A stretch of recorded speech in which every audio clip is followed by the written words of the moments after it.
Here is Lou Thez, and here's the old Manasseh Moeller himself. Let's get a load of his introduction. 29 pounds, Lou Thez.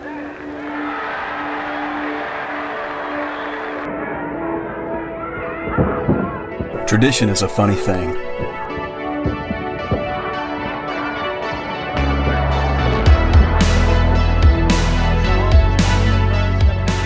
It has no specific value in its own right, no quantifiable metric that serves as evidence to its necessity.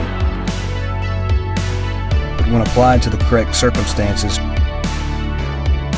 tradition has immeasurable human value. It links generations, fathers and sons, mothers and daughters, teachers and students, champions. It unites people who take pride in their community, particularly when that community houses a centerpiece of one of the richest traditions in wrestling history. On August 29th, the historic Chase Plaza in the heart of the west end of St. Louis, Missouri, will once again host the National Wrestling Alliance for the first time in over 30 years. The event marks the return of four words that remain a huge part of the cultural fabric of this city: wrestling at the Chase. This is a look at some of the men and women who will play a major role in the event.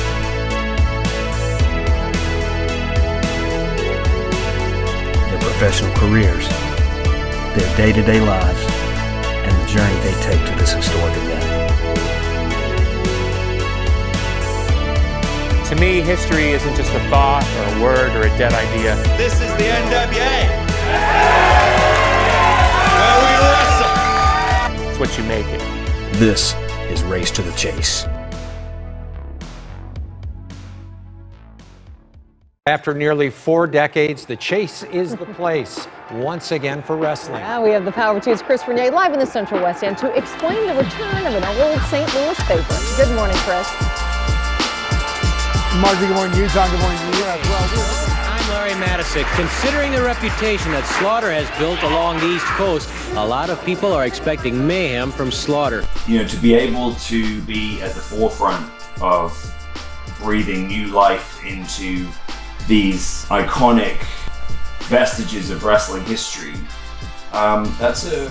it's a privilege, and it's a real it's a weight to carry, but it's a weight that I enjoy carrying. So wrestling at the Chase, I didn't know much about it when we first announced it, but then of course I looked into the history of it. I Googled a few things here and there, and I was like, damn, this is a big deal.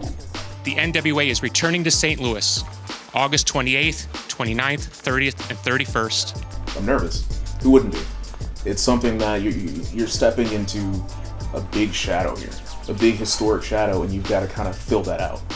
And I'm a younger guy, haven't been in the business that long, and to come in there and have that kind of pressure put on you, it makes me nervous, but it's a good nervous. We are just outside of the Chase Park Plaza Hotel here at Kings Highway and Lindell. Wrestling was wildly popular here for years, but there hasn't been wrestling at the Chase since way back in 1984. Now it is returning for a series of events in August.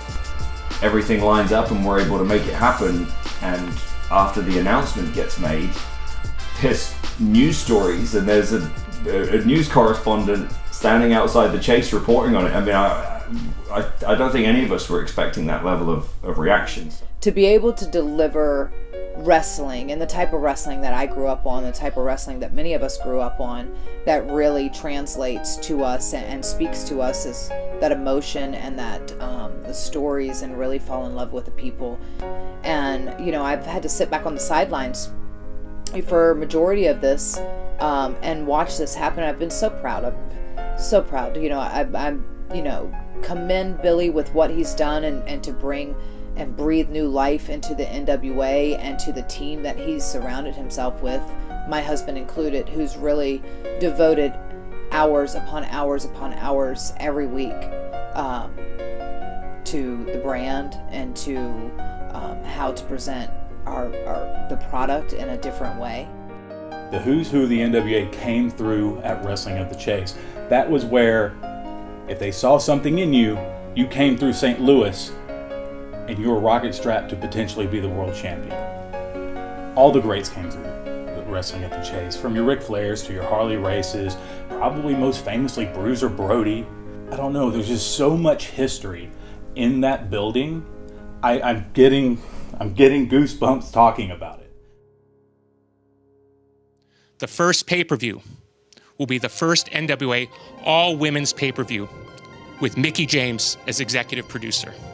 I think that women's wrestling has definitely come so far in the last decade alone to prove that it is a standalone product, that it delivers in a marketable place. So I think with everything that's happened with me and these real conversations with my friend, Billy Corrigan, we had a conversation of how we could perhaps bring that vision to life with the NWA.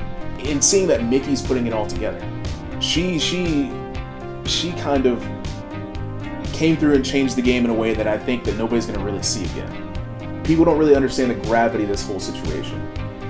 We have the first all-women's pay-per-view. We have another pay-per-view right after that. And it's in this historic of a setting. The fact that this whole women's pay-per-view is a brand new thing, Mickie James, executive producer, and that's a brand new role for her.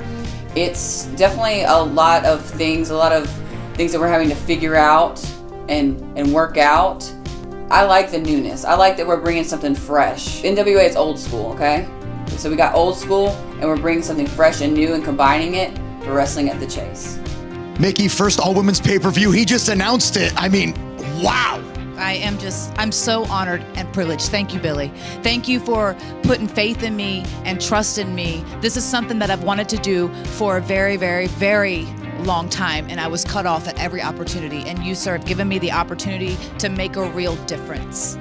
You know, up until a couple of years ago, really, there was only one championship for a female to go after. And if you were in the female division, you were automatically, that was the end goal, is to be the women's champion. They were all vying for that one spot. And I think that by creating and cultivating an all-women's product, we could in fact introduce different championships. So it's not just the one story, it's not just the one championship, it's not just that one thing that all the girls have to go after. It gives them different things, different opportunities that could cross over and really show and showcase who all of these women are in different spotlights. It's not just a hashtag. It's not just a money grab. This is real. It could be very easy to look ahead to 73 and forget the fact that I got another match with Trevor Murdoch coming up on July 24th in Charlotte, North Carolina. It is main event time. Trevor Murdoch wants to etch his name in history. He is going toe-to-toe with the holder of the 10 pounds of gold, Nick Aldis.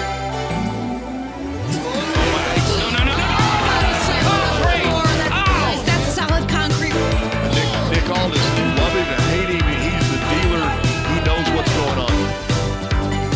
To capitalize on this.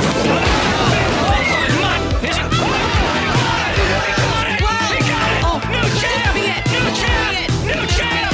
Oh! He's got the champ! Oh! No! Wait a minute.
just got started! I have never wanted to hurt somebody so bad in my life. More than you, Nick. I admit I might have taken you a little too lightly before, but trust me, Trevor, I don't make the same mistake twice, and come July 24th in Charlotte, North Carolina, your fantasy comes to an end, and you will know why I'm the national treasure and the greatest world's champion of the modern era. And I'm not gonna stop, I'm not gonna quit, I'm not gonna give up, I'm gonna be around every corner, because I am not done until I become the NWA World Heavyweight Champion.